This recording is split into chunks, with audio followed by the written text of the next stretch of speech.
नमस्कार, मैं विनोद राणा एक बार फिर से आप सभी का स्वागत करता हूं, अभिनंदन करता हूं आपका अपने इस चैनल एजुकेशन विद एंटरटेनमेंट। उनको फ़ोन कर। ठीक है बेटा, आज हम पढ़ेंगे संकरण। आज हम पढ़ेंगे संकरण। ये संकरण क्या होता है? देखिए, सबसे पहले मैं आपको डेफिनेशन बाद में लिखूंगा। सबसे पहले मैं संकरण को समझाता हूँ कि जैसे कोई भी अणु होता है, जैसे CH4 है, हमेशा किसी भी अणु के केंद्रीय परमाणु में संकरण हुआ करता है। संकरण कौन करता है? केंद्रीय परमाणु। ठीक है, तो संकरण हमेशा केंद्रीय परमाणु में ही होता है। ये केंद्रीय परमाणु है और ये संकरण करेगा। H2O में कौन संकरण करेगा? ऑक्सीजन, है ना।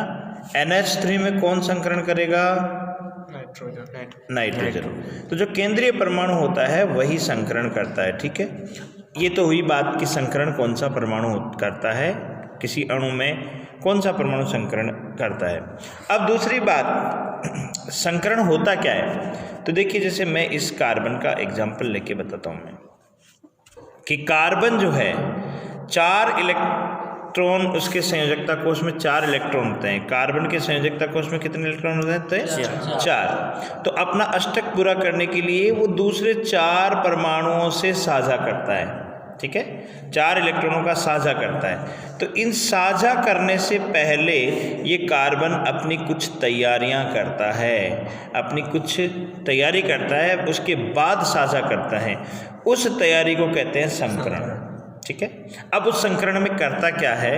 देखिए, कार्बन परमाणु क्रमांक होता है 6, इलेक्ट्रॉन विन्यास होता है 1s2 2s2 2p2। ये कार्बन का इलेक्ट्रॉन विन्यास है। तो बेटा, ये 1s तो आंतरिक कक्षा है, ये तो बंध बनाने में भाग लेती नहीं है, और ये 2s2 और 2p2 ये बाह्यतम कक्षा है।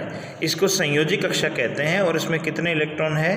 4 इलेक्ट्रॉन है। तो ये बंध बनाने में भाग लेंगे। तो ये एक तो इसमें S कक्षक है। अभी देखिए, ये एक S कक्षक है, और P के कितने हैं? 3 कक्षक होते हैं P के, ये 3 कक्षक होते हैं P के। तो ये है 2s, ये है 2p, है ना। तो ये S और P। तो इसमें देखिए 2 इलेक्ट्रॉन तो इसमें हैं और 2 इलेक्ट्रॉन इसमें हैं। तो ये 1 2 और ये 2 इलेक्ट्रॉन इसमें। ठीक है, इसको बोलते हैं आध अवस्था। आध अवस्था। ठीक है, फिर क्या करेगा? हुंड्स रूल के अकॉर्डिंग ये 1 इलेक्ट्रॉन इसमें से इसमें आ जाएगा, तो इसको बोलेंगे हम उत्तेजित अवस्था। ये 1 इलेक्ट्रॉन इसमें से इसमें आ जाएगा, 1 2 3 और ये 4, ये 2s, ये 2p। इसको बोलते हैं उत्तेजित अवस्था। इसको बोलते हैं उत्तेजित अवस्था। ठीक है, तो अब देखिए बेटा, ये 4 इलेक्ट्रॉन है इसमें। अब ये एक S कक्षक और ये P कक्षक। हमेशा ध्यान रखो, जो नाभिक के नज़दीक होता है उसकी ऊर्जा कम होती है, और जैसे जैसे दूरी बढ़ती है वैसे वैसे ऊर्जा बढ़ती जाती है। तो S की ऊर्जा सबसे कम, P की उससे ज़्यादा, D की उससे ज़्यादा और F की सबसे ज़्यादा। तो S और P में से किसकी ऊर्जा ज़्यादा होगी? P की, और S की कम होगी। तो ये क्या करेंगे? आपस में ऊर्जा का लेन देन करेंगे, आपस में ऊर्जा का पुनर्वितरण करेंगे। तो जो ज़्यादा है वो कम वाले को दे देंगे, जो कम वाला है वो ज़्यादा वाले से ले लेंगे। तो इस क्रिया को कहते हैं संकरण। ठीक है, तो अब देखिए, इसमें एक S है और 3p, तो इसको sp3 संकरण कहते हैं, क्योंकि एक S और 3p है ना, इसलिए इसको बोलेंगे sp3 संकरण। तो संकरण में उतने ही कक्षक बनते हैं जितने संकरित कक्षक बनते हैं जितने संकरण में कक्षक भाग लेते हैं। तो कितने भाग ले रहे हैं? 3 ले रहे हैं, एक S का और 3p का, टोटल 4 ले रहे हैं। तो 4 ही नए संकरित कक्षक बनेंगे।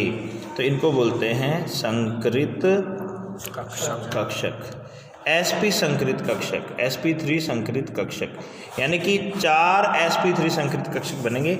उन चारों की संरचना इस प्रकार से होगी। ये देखिए, ये चारों ऊर्जा भी समान होती है इनकी, और इनकी आकृति भी समान होती है। आकृति भी समान होती है, ऊर्जा भी समान होती है, आकार भी समान होता है, सब तरह से समान होते हैं। इस पूरी क्रिया को कहते हैं संकरण। तो अब संकरण की परिभाषा क्या बनी कि समान ऊर्जा स्तर के, यानी कि दूसरी कक्षा के दोनों, ये दूसरा ऊर्जा स्तर का S और ये भी दूसरे ऊर्जा स्तर का P, तो समान ऊर्जा स्तर के विभिन्न कक्षक S और P अलग अलग है, इसलिए भिन्न भिन्न है ना भाई। S और P दोनों अलग अलग है, इसलिए भिन्न भिन्न बोला। तो समान ऊर्जा स्तर के भिन्न भिन्न कक्षक आपस में ऊर्जा का पुनर्वितरण करते हैं, है ना। पुनर्वितरण का मतलब लेन देन करते हैं, और उतनी ही संख्या में नए कक्षकों का निर्माण करते हैं। उतनी संख्या में देखिए 1 2 3 4 नए कक्षकों का निर्माण करते हैं। इस प्रक्रिया में जो नए कक्षक बनते हैं उनको संकरित कक्षक, और इस पूरी क्रिया को संकरण कहते हैं। तो परिभाषा क्या बन गई? समान ऊर्जा वाले विभिन्न कक्षक, समान ऊर्जा स्तर वाले, समान ऊर्जा स्तर वाले विभिन्न कक्षक आपस में ऊर्जा का पुनर्वितरण करके उतनी ही संख्या में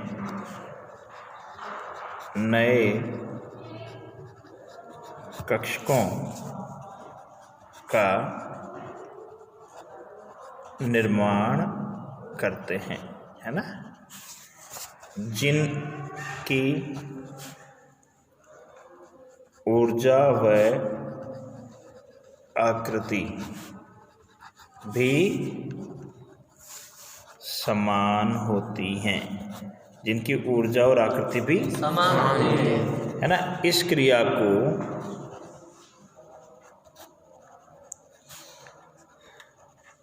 संकरण कहते हैं, ठीक है। और यह क्रिया इस तथा बनने वाले कक्षक संकरण कक्षक कहलाते हैं। बनने वाले कक्षक संकृत कक्षक कहलाते हैं, ठीक है बेटा, कोई दिक्कत?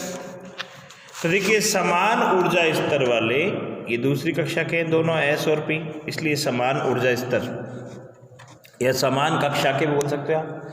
भिन्न भिन्न कक्षक S और P अलग अलग है, तो समान ऊर्जा स्तर के भिन्न भिन्न कक्षक आपस में ऊर्जा का पुनर्वितरण करके, यानी कि लेन देन करके उतनी ही संख्या में नए कक्षकों का निर्माण करते हैं, जिनकी ऊर्जा भी समान होती है, आकृति भी समान होती है। इस क्रिया को संकरण कहते हैं। और नए बनने वाले कक्षक संकृत कक्षक, संक्रमित नहीं संकृत कक्षक कहलाते हैं, ठीक है।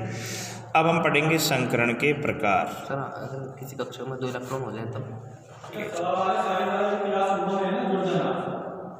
और कल वाला वीडियो आपने देख लिया होगा, उससे आगे संकरण के प्रकार। संकरण देखिए अलग अलग प्रकार का हो सकता है, ठीक है।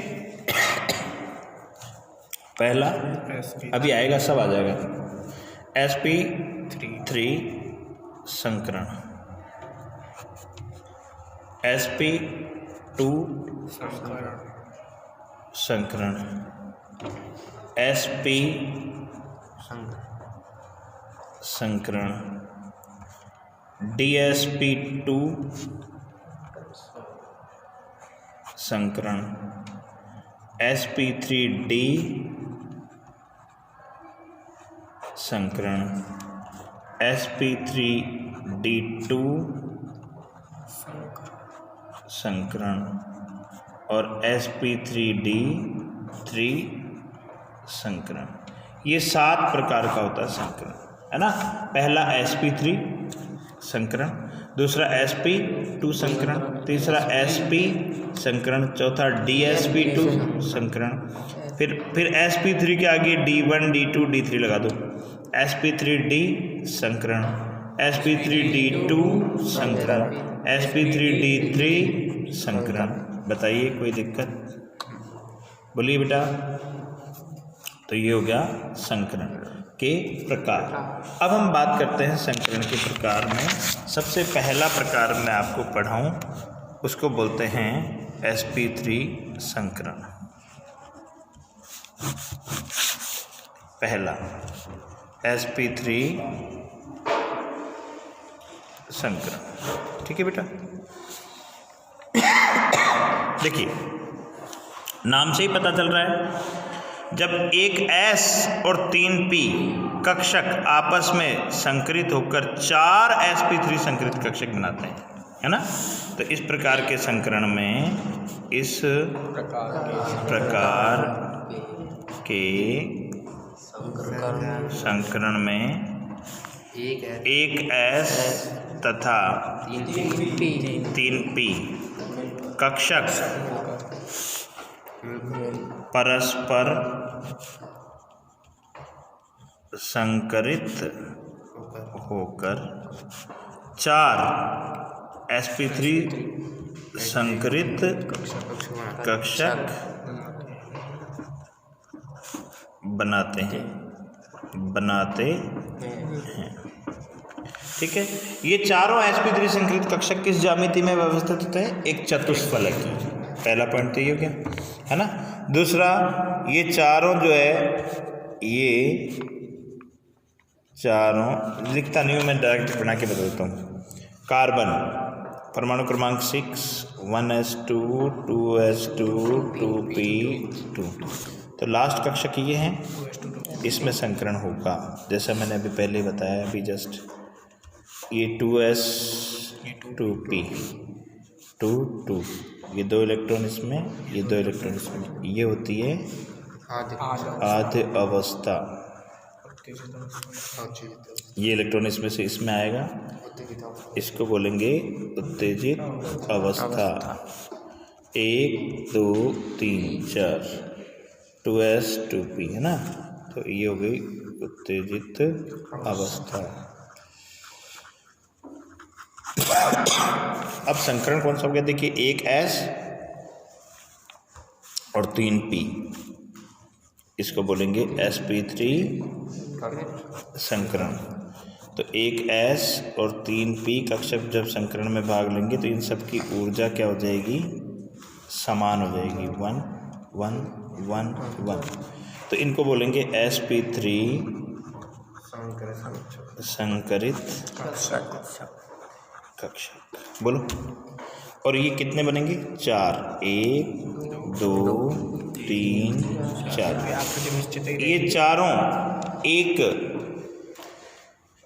चतुष्फलकीय ज्यामिति में व्यवस्थित होते हैं। देखिए कैसे, 1 2 3 ये 4, ये चतुष्फलक बनाएगा। इन सबको मिला देंगे तो 4 फलक बनेंगे, उसको बोलते हैं चतुष्फलकी, है ना।